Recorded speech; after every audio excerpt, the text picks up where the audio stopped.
Have you ever stayed silent when someone tried to provoke you? When they expected you to lash back but you held your tongue? Did you ever see their face shift? Confusion, frustration, anger? Something in them broke. That moment, however small, marked the turning point. This is not about weakness, it's not about fear. It's about power in restraint, the quiet strength that unsettles the loudest voices. In this video, I want to show you how by appearing small, by withholding reaction, by playing dumb, you win. Because the world will finally realize that your silence wasn't emptiness, but wisdom. But that is only half the story. I will also walk you through when this method works and when it might backfire. Because strategy without discernment is just blind discipline. The ancient strategy disguised power in silence. Consider this paradox. The more blatant someone tries to assert dominance over you, with taunts, insults, expectations of reaction, the more easily they fall when you don't respond. They expect fireworks. You give them a blank canvas. They paint themselves into absurdity. You remain untouched. This art of restraint is as old as conflict itself. In every age and every culture, the greatest warriors knew that the loudest fighter may be the weakest. The truly strong are those who can withhold their strength until the right moment. To the impatient, your silence looks like passivity. To the arrogant, it looks like ignorance. But those who understand restraint see its logic. Not every battle is yours to fight. Some fights are won by not fighting. Stoicism, the ancient school of thought, captured this beautifully. Stoic foundations, why silence and self-control matter. The Stoics taught that our greatest enemies are not external. They're within us. Our passions, our pride, our impulsive need to be seen and heard. Epictetus taught, we always own the option of having no opinion. In other words, you don't have to react to every provocation. You don't have to engage in every conflict. Some things are beyond your control. Your reaction is within your power. The wise choose not to expend energy on matters that don't deserve it. Seneca advised that the greatest remedy for anger is delay. Let your emotional flare cool before you speak. In many cases, silence is better than impulsive speech, which often reveals more about your weakness than your strength. Marcus Aurelius, in his Meditations, whispered that the best revenge is not to be like your enemy. If they choose pride, anger, vanity, you choose calm, humility, and clarity. Let their mirror crack. What emerges is a Stoic principle. Restraint of speech is a virtue. To restrain is not to deny, but to choose the moment, time, and manner of your expression. It is the difference between being ruled by emotion and ruling over it. In modern terms, this is emotional intelligence. It's the difference between getting swept up in drama and remaining centered. For comparisons between Stoicism and modern therapeutic ideas like CBT, see Explorations of Stoic Judgment Control. Grasp restraint is not numbness. Stoics do feel, but they are not enslaved by their feelings. Turning insults into advantage, a tactical view. When someone provokes you, they expect certain reactions: outrage, defense, ranting. They anticipate that you'll respond quickly. They want to bait you. But when you delay or refuse to respond, you dismantle their script. They expected a punch. You gave them stillness. They expected a counterattack. You offered calm. They expected you to prove yourself. You had none to prove. And in that mismatch, they become unstable. Their arrogance, their insecurity, all that they intended to hide, leaks through. By not giving them what they want, you control the narrative. Their provocations bounce off your silence and adhere to them. Also, by holding back, by not defending every slur or accusation, you conserve energy.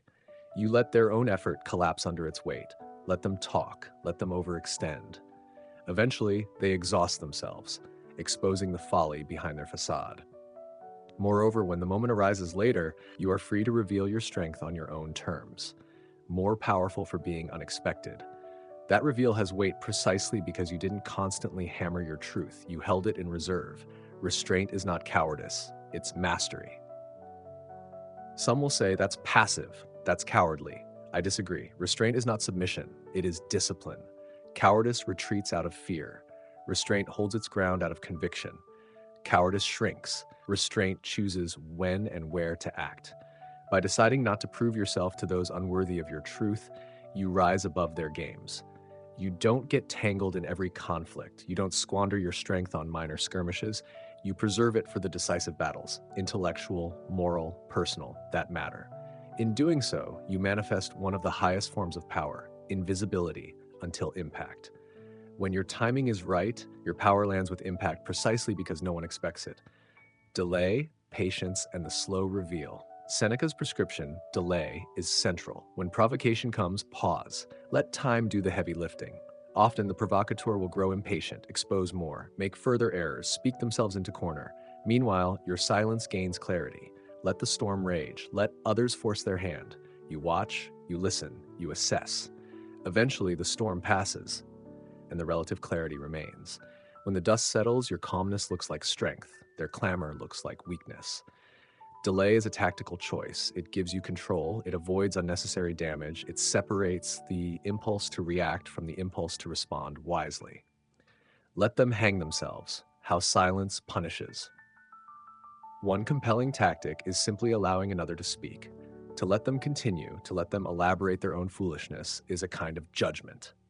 When you speak prematurely, you often take on the burden of structure and coherence. You may inadvertently correct them, push back, argue, which gives them space to adjust or hide. But when you stay silent, you force them to carry the weight.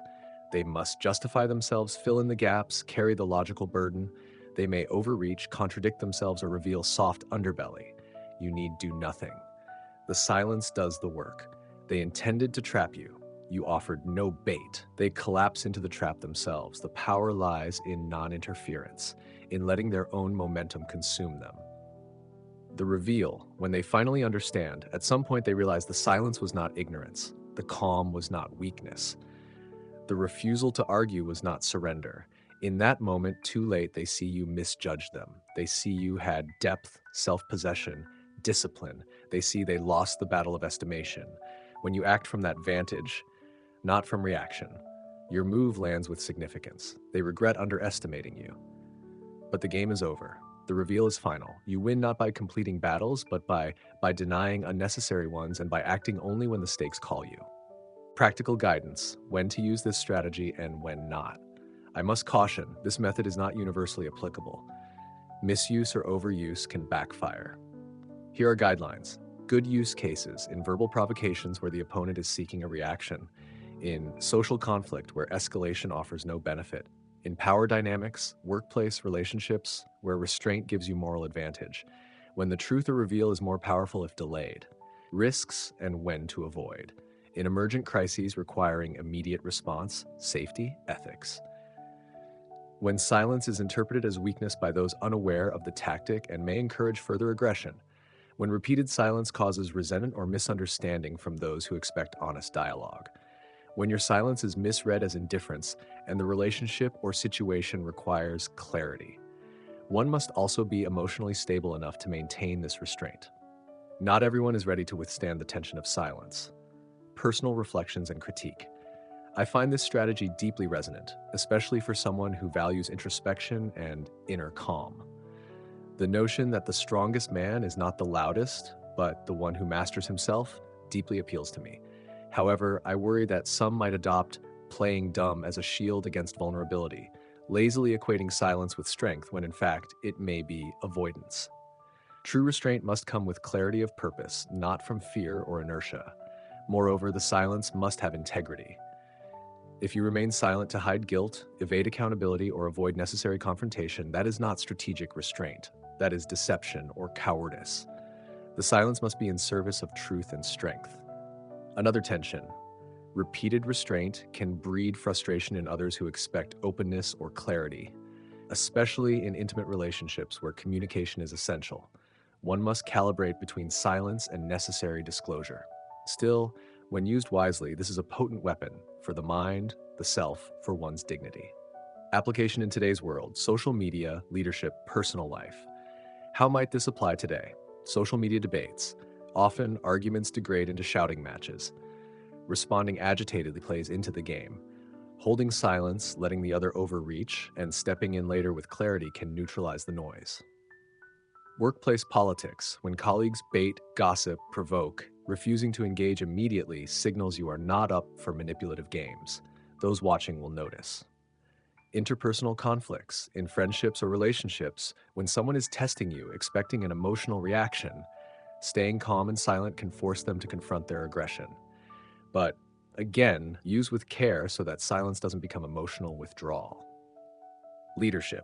A good leader doesn't respond to every challenge. Sometimes the power lies in restraint, in choosing your moment to speak. People gravitate towards someone who doesn't always give them what they want because that signals self-direction. Step-by-step practice, cultivating the art of restraint. Recognize provocation. Pause and name to yourself, they want me to react. Awareness is the first step. Breathe and delay, create a small buffer, a breath, a few seconds, a minute. Let emotion cool. Scan internally. What outcome do you want? Is immediate reaction necessary? Often it is not. Withhold judgment or response for now. Let them speak. Let them expose themselves. Observe carefully. Listen for inconsistencies, motivations, emotional eruptions. Choose whether and when to act. If you must speak, do so with precision, purpose, restraint. Reveal only when it matters. When the moment is ripe, let your strength emerge. Calm, deliberate, unarguable. Practice in small daily provocations, rude comments, interruptions, criticisms. Each time you resist, you train your discipline. Over time, your silence becomes a more potent statement than words ever could. Final thoughts. The power in the quiet. The world often rewards noise, loud opinions, bold gestures, constant assertion, but consider, loudness is cheap. Depth, restraint, dignity, those are rare. When you choose to withhold, to pause, to let silence speak, you claim sovereignty over your attention, over your dignity, over your timing. You embody a power that is not easily seen until revealed. And when they finally realize why you played dumb, it's no longer your burden to defend. The truth will stand on its own. Remain silent, remain unshaken, remain powerful in your quiet.